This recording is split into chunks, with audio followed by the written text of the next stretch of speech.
বন্ধুরা, তোমরা সবাই কেমন আছো? তো আশা করি তোমরা অনেক ভালো আছো। তো চলো, তোমাদের জন্য নিয়ে চলে এসেছি নতুন একটা রেসিপি, সর্ষে পাবদা।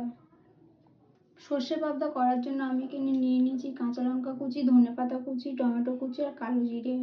মাছটা আমি আগে থেকেই ভেজে রেখে দিয়েছি। তো মশলাগুলো নিয়ে নিয়েছি আমি এখানে নুন, হলুদ গুঁড়ো, লঙ্কার গুঁড়ো, একটা সর্ষে গুঁড়ো প্যাকেট নিয়েছি। এখানে আমি উষ্ণ গরম জল করে নিয়েছি এটাকে গুলে নেওয়ার জন্য। সর্ষেটা আমি গরম জলের মধ্যে নিয়ে নিয়েছি। আর এখানে নিয়ে নেবো আমি 1 চামচ মতন নুন, ছোটো চামচের 1 চামচ মতন নুন নিয়েছি। এটাকে ভালো করে ফাটিয়ে নেবো। গ্যাস জ্বেলে দিয়েছি, গ্যাসের মধ্যে দিয়ে দেবো অল্প করে সর্ষের তেল। কড়ার মধ্যে তেল দিয়ে দিয়েছি, তেলটাকে এবার গরম হবে। তেল আমার এখানে গরম হয়ে গেছে, আমি এর তেলের মধ্যে দিয়ে দেবো কালো জিরে। কালো জিরেটা একটু ভাজা ভাজা করে নেবো। এটা ভাজা ভাজা হয়ে গেছে,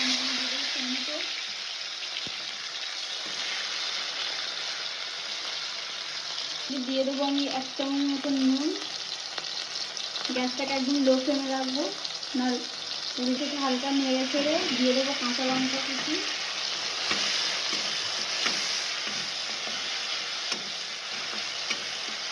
লঙ্কা কুচিটা দেওয়ার পর একটু নেড়ে ফেড়ে আমি এটাকে একটু ঢাকা দিয়ে রাখবো 2 মিনিটের জন্য।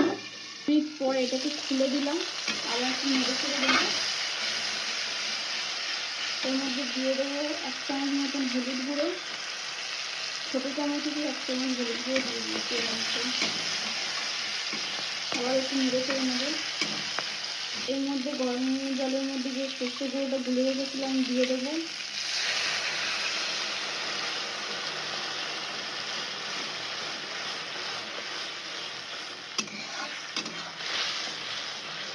মধ্যে দিয়ে দেবো এবার আমি একটা একটা করে মাছ ভেজে রেখেছিলাম, পাবদা মাছগুলোকে দিয়ে দেবো। আমি কিন্তু এখানে লঙ্কার গুঁড়ো দিইনি, আপনারা চাইলে দিতেও পারেন, নাও দিতে পারেন, কারণ যেহেতু আমি এখানে কাঁচা লঙ্কা অ্যাড করেছি। মাছগুলো দিয়ে দিয়েছি, একটু 2 মিনিটের জন্য ঢাকা দিয়ে দেবো। 2-3 মিনিট পর আবার খুলে নিলাম। একটু ফুটছে, আস্তে আস্তে ফুটবে। এটা ধনেপাতা কুচি দিয়ে দেবো এর ওপরে।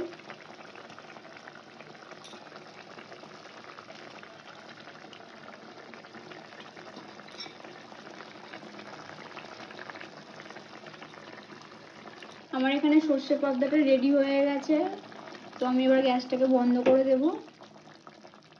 আমার এখানে সর্ষে পাবদা রেডি হয়ে গেছে, তো আপনারাও বাড়িতে এরকমভাবেই বানাতে পারবেন, খুব সহজ উপায়। তো ভিডিওটা যদি আপনাদের ভালো লেগে থাকে লাইক অ্যান্ড সাবস্ক্রাইব করে দিও, আর কমেন্টে জানিও কেমন হয়েছে। টাটা।